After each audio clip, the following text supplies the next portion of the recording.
¡Señor, qué mierda ha hecho! Finalmente, mi mayor experimento está completo. Yo le hice un Chems.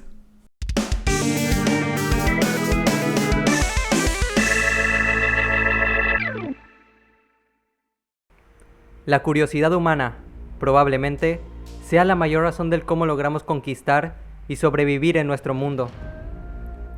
Gracias a los conocimientos que hemos logrado adquirir debido a la investigación y experimentación, tenemos una vida más digna y placentera.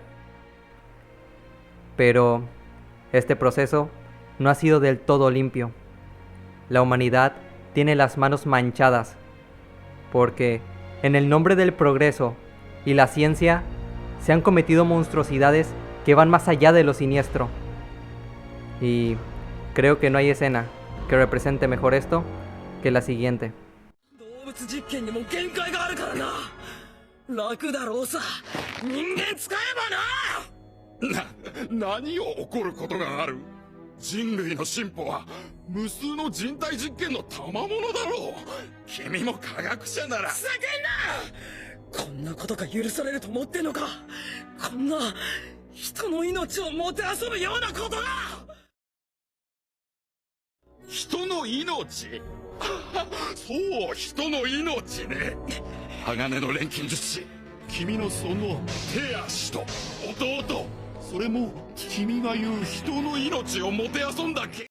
Fullmetal Alchemist retrata muy bien esta oscura verdad.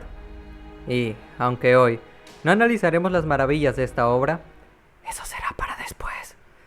Creo que puede servir como referente de lo que veremos. Y, además, se verá el cómo la realidad supera por mucho a la ficción. Por eso, y porque Dross no subió segunda parte de esto, veremos 5 experimentos que revelan una cara atroz de la humanidad. El quinto y cuarto puesto no son tan abominables como el tercero, segundo y sobre todo el primero, pero nos ayudan a comprender el por qué los humanos a veces cometemos actos barbáricos. Así que, empecemos.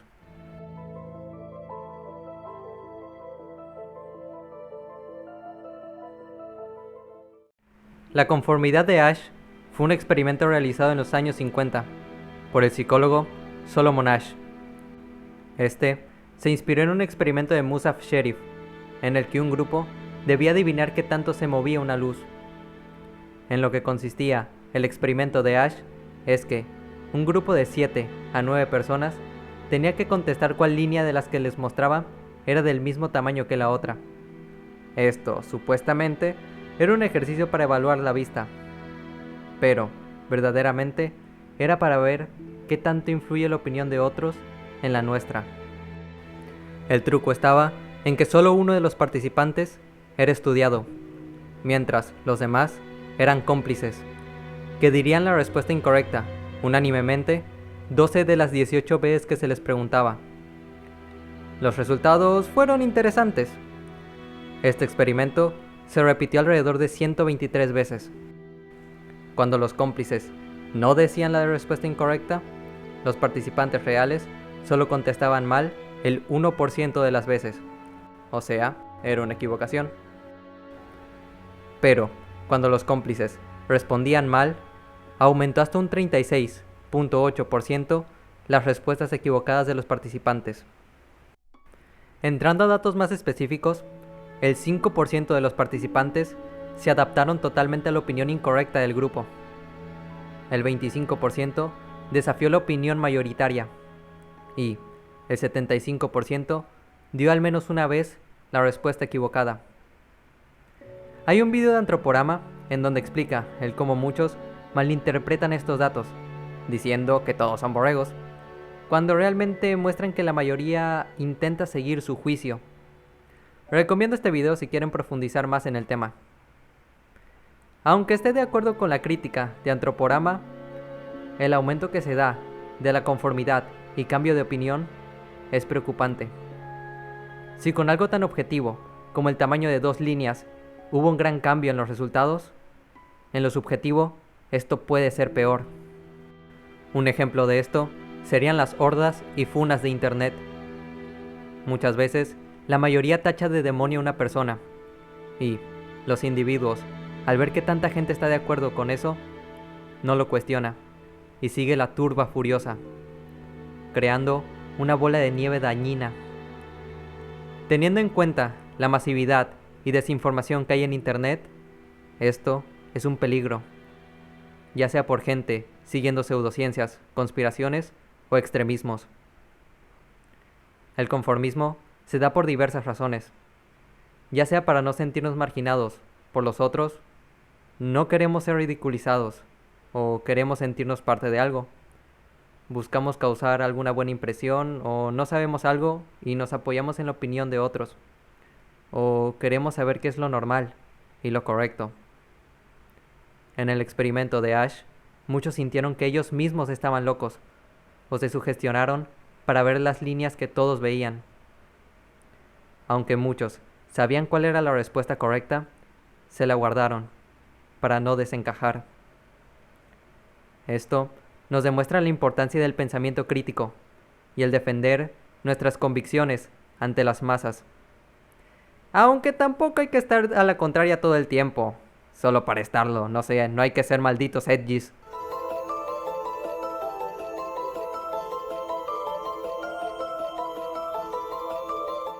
Antes de nada, un poco de contexto. Adolf Eichmann era un burócrata nazi, el cual fue condenado a la pena máxima en Jerusalén por distintos crímenes contra la humanidad. Este se defendió diciendo que él solo seguía órdenes, que solo lo mandaban a organizar los horarios, en donde deportaba a los judíos a los campos.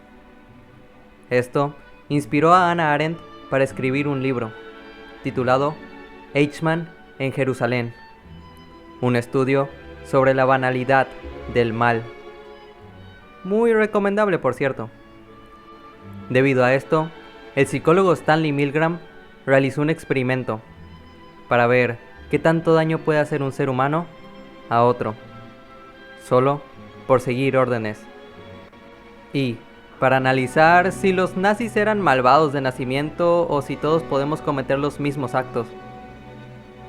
Para descubrir esto, en los 60, colocó diversos carteles en autobuses y periódicos para buscar voluntarios para un supuesto estudio de la memoria, con una recompensa de $4, que serían 28 actualmente. Así, llegaron 40 personas de todo tipo, de entre 20 y 50 años, con doctorados y otros recién salidos de la escuela.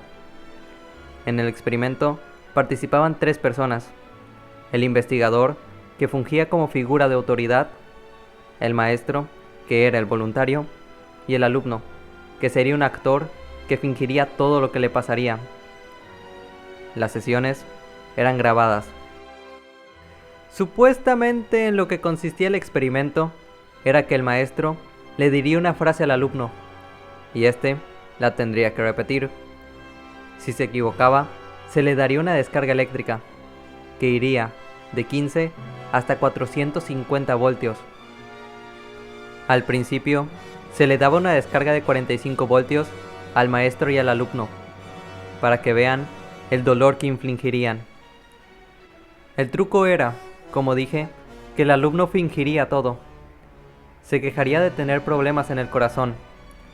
A los 270 voltios, daría un grito agónico. A los 300 voltios, no respondería. Muchos voluntarios se sentían mal al dar las descargas, pero no pararon. Algunos se detuvieron a cuestionar el experimento y ver si realmente tenían la autorización para hacerlo. Y lo que se les contestaba era: continúe, por favor. El experimento requiere que usted continúe. Es absolutamente necesario que usted continúe. Usted no tiene opción. Debe continuar. Analizándolo, realmente no hay una gran amenaza o motivo para hacerlo. Aún así, continuaron.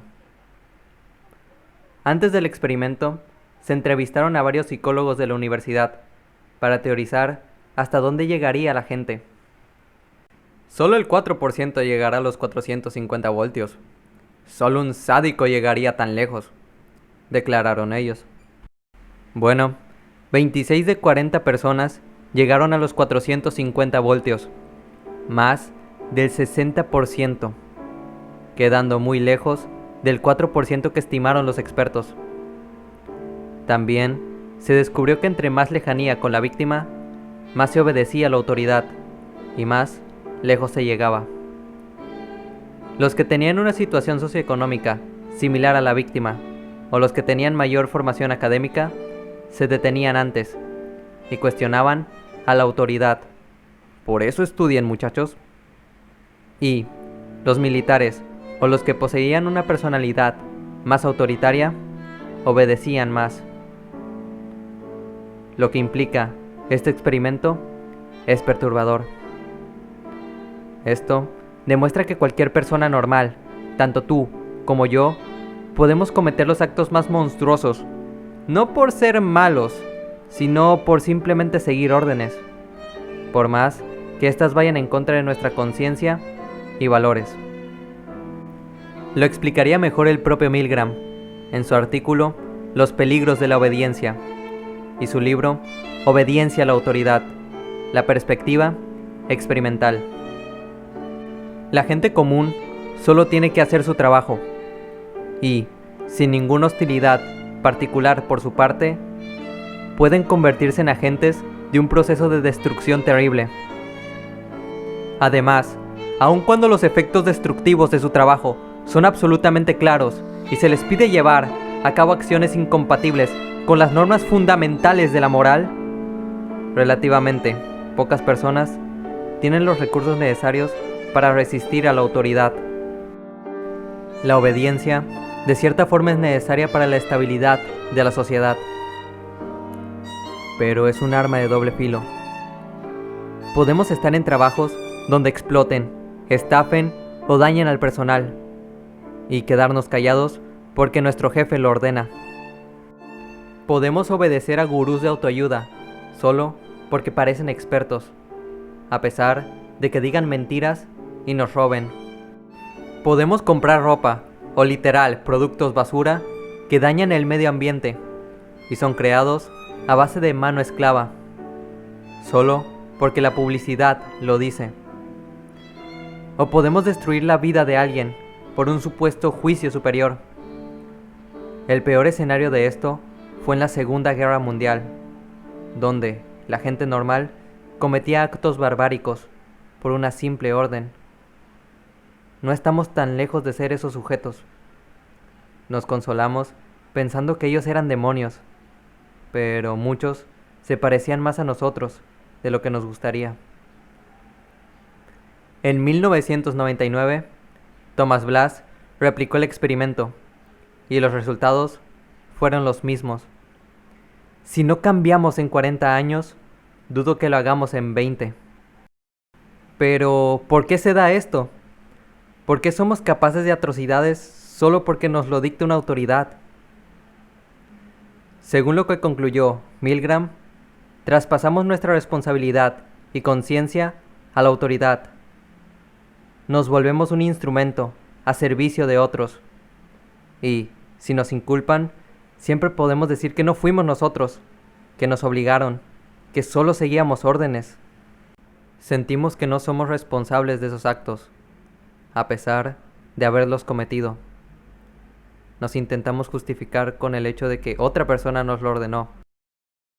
Argumentamos que nosotros no pensamos esa idea, que solo la ejecutamos, a pesar de que esa acción perjudicara a terceros. Lo peor que demostró este experimento es que todos aceptaron desde el inicio darles descargas eléctricas a otros. Nadie cuestionó el por qué infligiríamos dolor. La cuestión era ver qué tan lejos llegaríamos.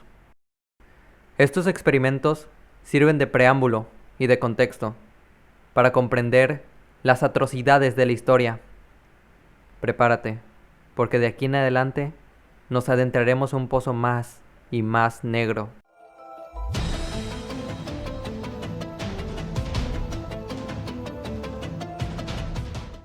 El pequeño Albert fue un experimento realizado por John B. Watson, junto a Rosalie Rayner en los años 20, en la Universidad Johns Hopkins.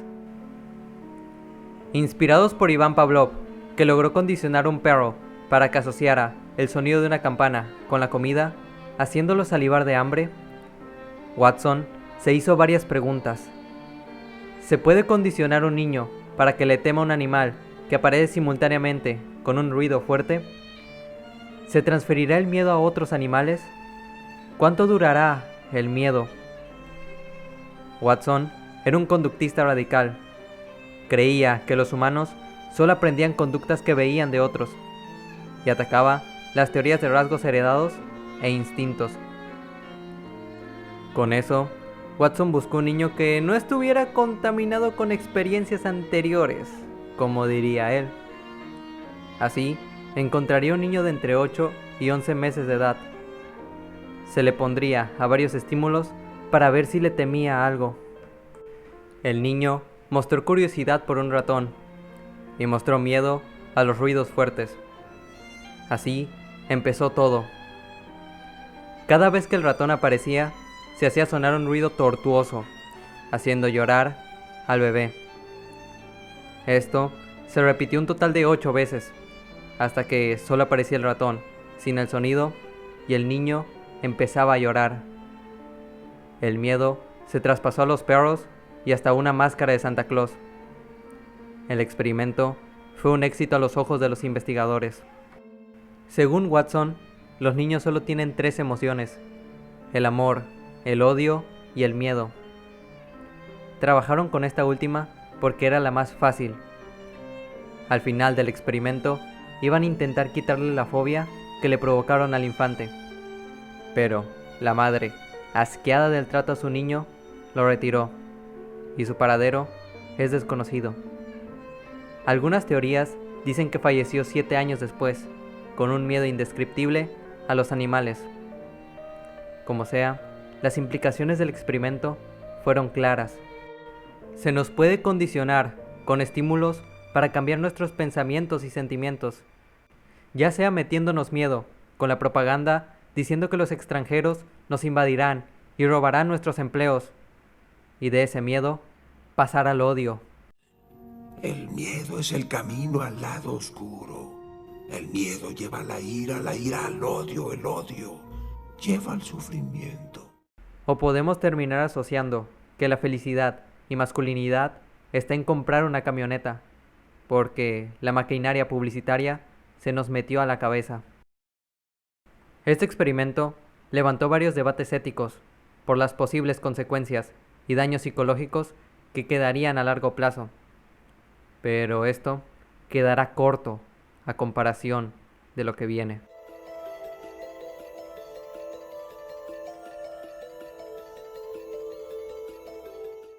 Lo siguiente puede ser un tema sensible para algunas personas, así que recomiendo discreción. Este fue un programa de tortura médica sudafricano, realizado entre 1971 y 1989, dirigido por Aubrey Levin, para intentar curar la homosexualidad. Se dio en la época del apartheid, una época muy discriminatoria en todo sentido. Había una política dual, donde los soldados homosexuales no podían quedarse permanentemente en las fuerzas, y los reclutas con estas preferencias eran aceptados, más que nada para no usar la homosexualidad como excusa para no alistarse. Los soldados con esta orientación eran repudiados. No se les confiaba información secreta, ni se les dejaba ascender a distintos puestos. Algunos testimonios dicen que las humillaciones y golpizas eran lo común. Los altos mandos militares odiaban este tipo de personas y decidieron hacer algo brutal. Bajo la excusa de que la homosexualidad era una enfermedad mental y una forma de subversión, intentaron reorientar a los soldados. Se les ataba y se les ponía una foto de un hombre para que fantasearan con él. Cuando lo hacían, recibían descargas eléctricas potentes, y luego se les ponía la foto de una mujer para estimularlos, pero no servía. Esto escaló a palizas e incluso castración química, hasta que, ya sin idea de qué hacer, decidieron reasignar el género de los soldados de manera forzada. Si de por sí, un cambio de género, aún estando mentalizado y con el apoyo de los cercanos, es un proceso difícil, no quiero imaginar el tormento que pasaron. Muchas de las reasignaciones eran incompletas, dejando heridas de por vida. Y los suministros de hormonas que ocupaban los soldados no los podían pagar por ser demasiado caros. Se les alejó de sus familias e incluso algunos fallecieron en la operación. Los que sobrevivieron al proceso forzado cayeron en depresión y algunos acabaron con su vida. Alrededor de 900 soldados y soldadas de entre 16 y 24 años de edad sufrieron esto. Y el director del proyecto solo estuvo en la cárcel 5 años en el 2009, más de 30 años después de cometer estos crímenes.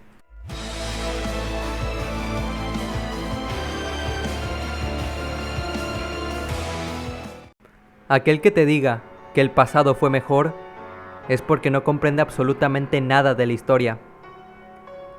Y aquel que cree que la ciencia es la solución a todo es porque no la ha estudiado.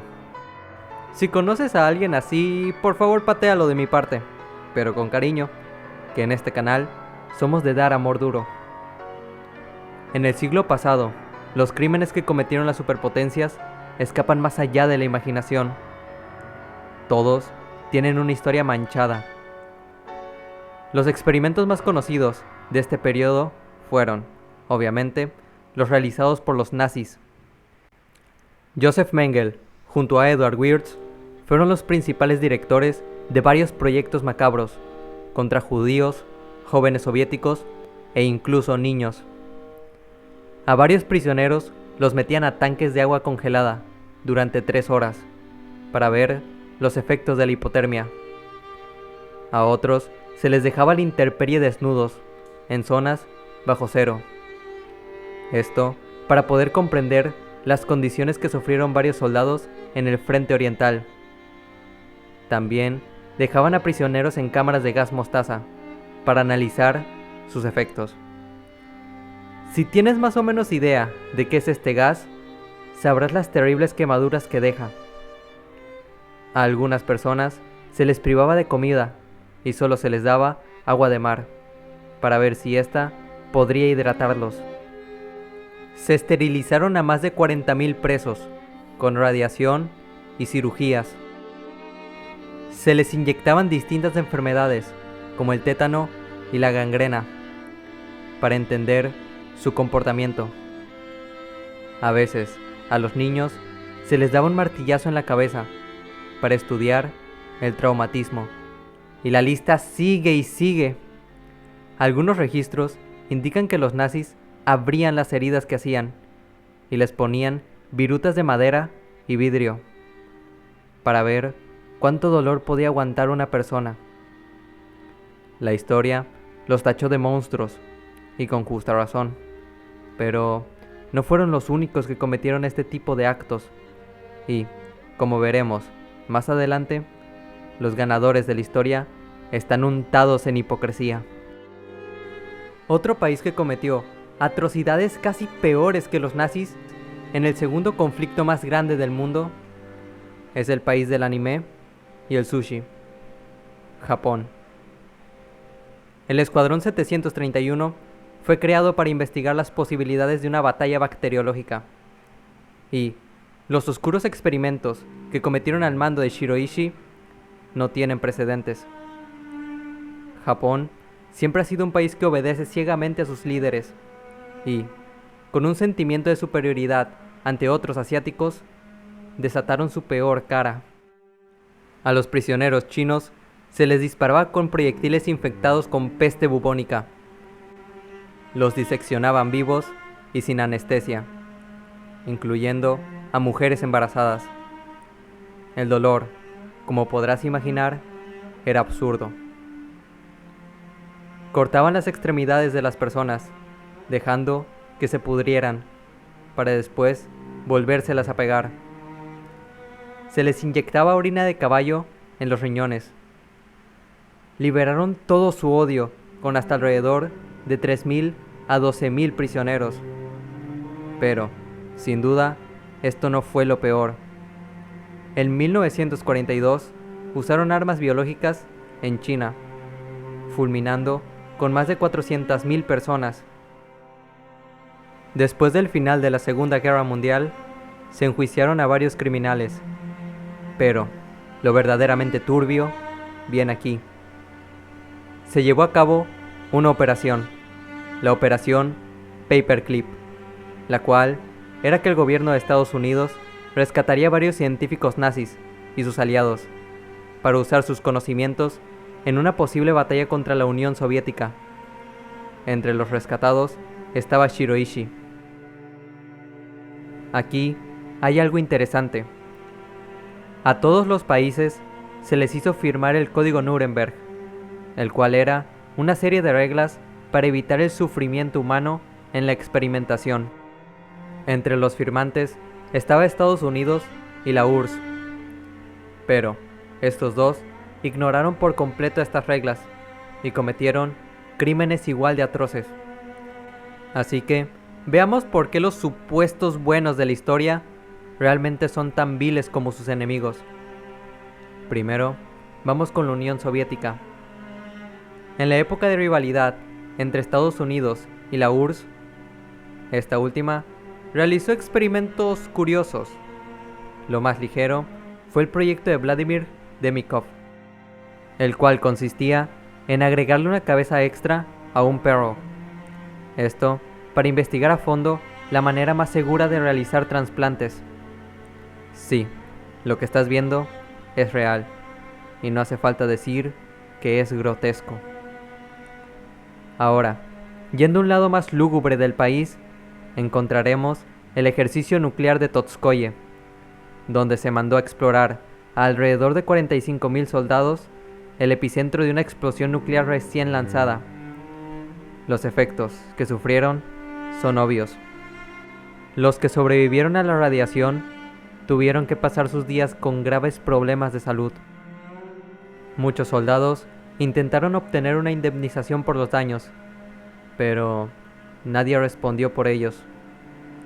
Un episodio similar a esto pasó en el apodado El Polígono, un lugar en Kazajistán, donde se llegaron a detonar 10 bombas atómicas por año, quedando, en total, 456 detonaciones atómicas.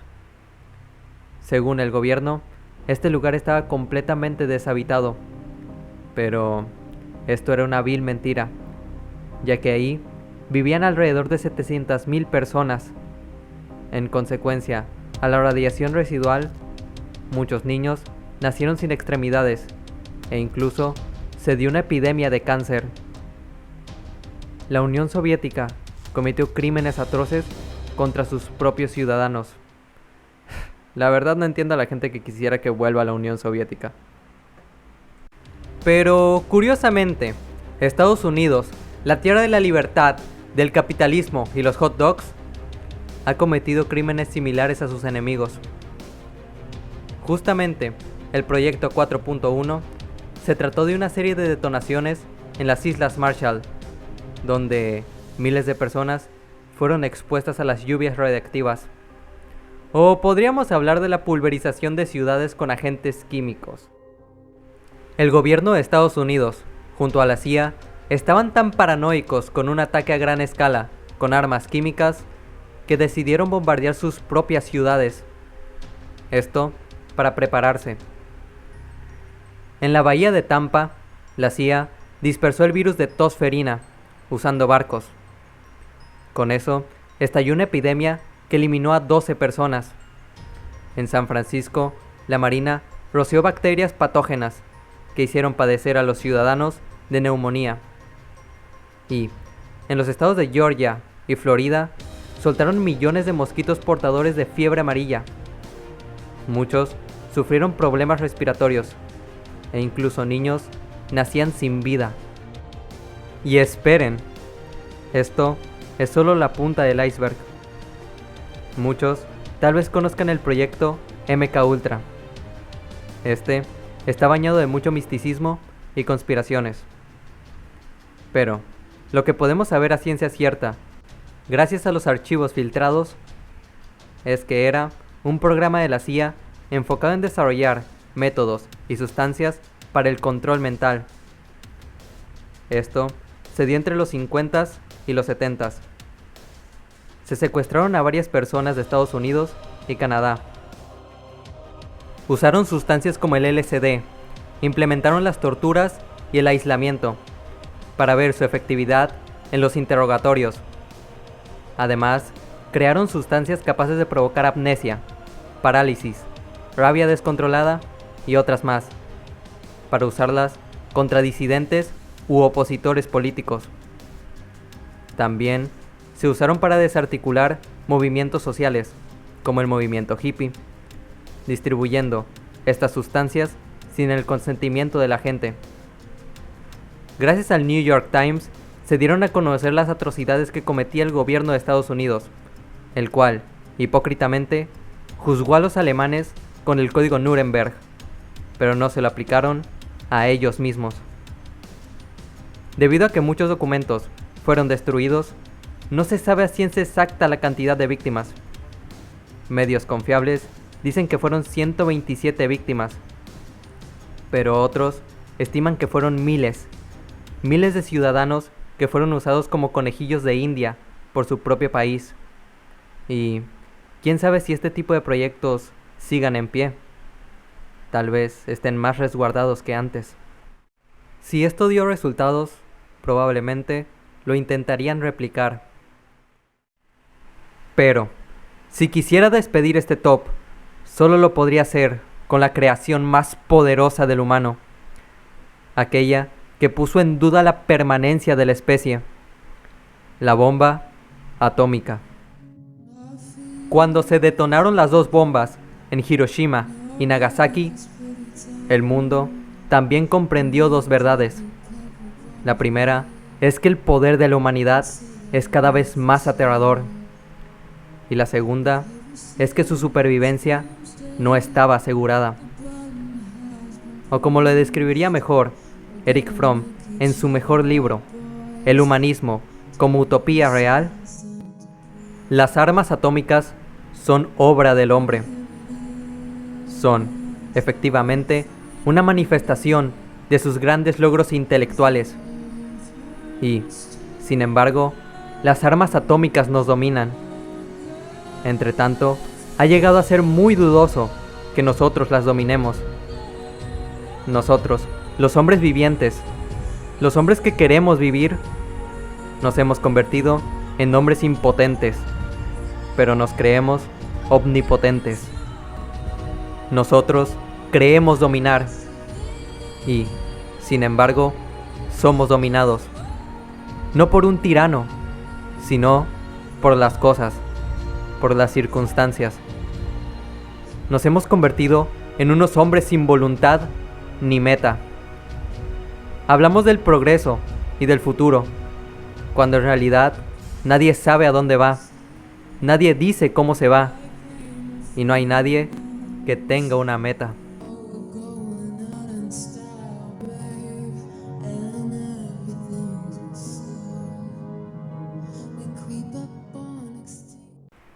Este no es un video para desmoralizar a la gente. Este video es para comprender hasta qué punto llega la bajeza humana, hasta dónde llega nuestra oscuridad. No para rendirnos ante ella, sino para enfrentarla. Decir que por nuestra potencial maldad deberíamos extinguirnos es de cobardes y necios. Es el pensamiento más flojo, estúpido y deshonroso, porque la humanidad también tiene el potencial de la bondad. Hemos encontrado la cura de varias enfermedades que han salvado a millones. Creamos inventos que han hecho de nuestras vidas más dignas. Hemos logrado comunicar y conectar a casi todo el mundo. Hemos luchado para salvar especies animales y garantizar nuestros derechos. Carajo, hasta enviamos a gente a la luna. Nunca subestimen nuestro valor. Ahora, decir que toda la humanidad es buena y no comete fallos sería sesgado de mi parte. Lo que quiero con este video es que reflexionemos y comprendamos nuestro potencial, tanto de cuidar como de dañar. La condición humana vive en una dualidad entre luz y oscuridad. Escapar de esta última es inútil. A veces nos quedamos en medio, expectantes, en las zonas grises, sin causar un genocidio, pero tampoco cambiando nuestro entorno a mejor. Esos dos polos siempre nos acompañan. En nuestras palmas está la capacidad de la creación y la destrucción. Como le diría Netero a Meruem en su última batalla en Hunter x Hunter, no subestimes el infinito potencial humano para la maldad y la evolución. Todos nosotros podemos dañar, aún siendo indiferentes o aún creyéndonos los buenos del cuento. Terminamos dañando a alguien por nuestra imprudencia, falta de empatía o mera estupidez. A veces, por calentura, terminamos engañando, traicionando a nuestra pareja. Terminamos golpeando a un amigo por un impulso. Terminamos haciendo llorar a un hermano por no saber medir nuestras palabras. Burlándonos de alguien porque no comparte nuestra opinión. O ignorando a una persona que sufre. O ignorando también un problema grave que esperamos que otros resuelvan. Muchas veces, ante esas malas acciones, nos intentamos excusar, argumentando el por qué lo hicimos. Pero hay algo que no podemos cambiar, y es el hecho de que hemos herido a alguien. Esa herida puede tardar mucho en sanar, o puede hacer que el dolor sea tan insoportable que la persona decida acabar con todo.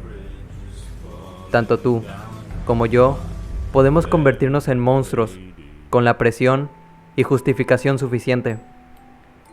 Cuando hacemos un mal y nos excusamos, no somos tan diferentes a esos científicos que experimentaban con sus pacientes.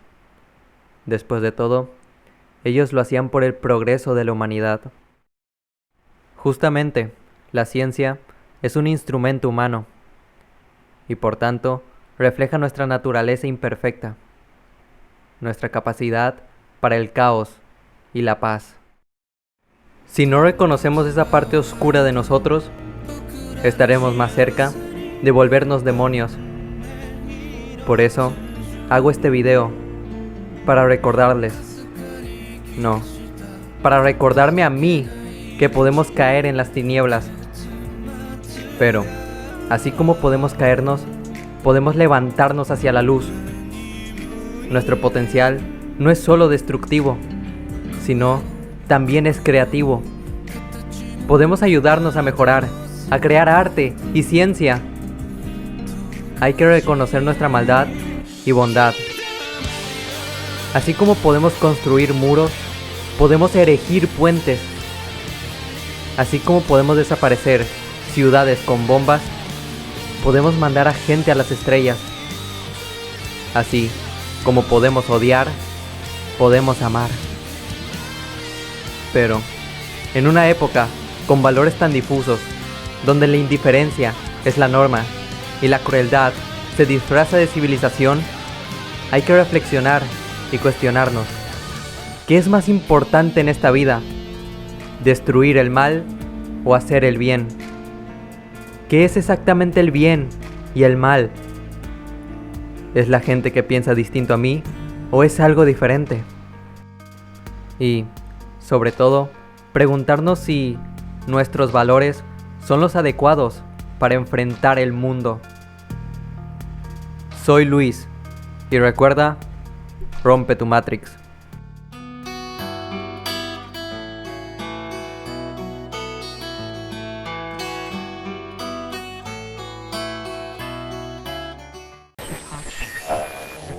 $10 was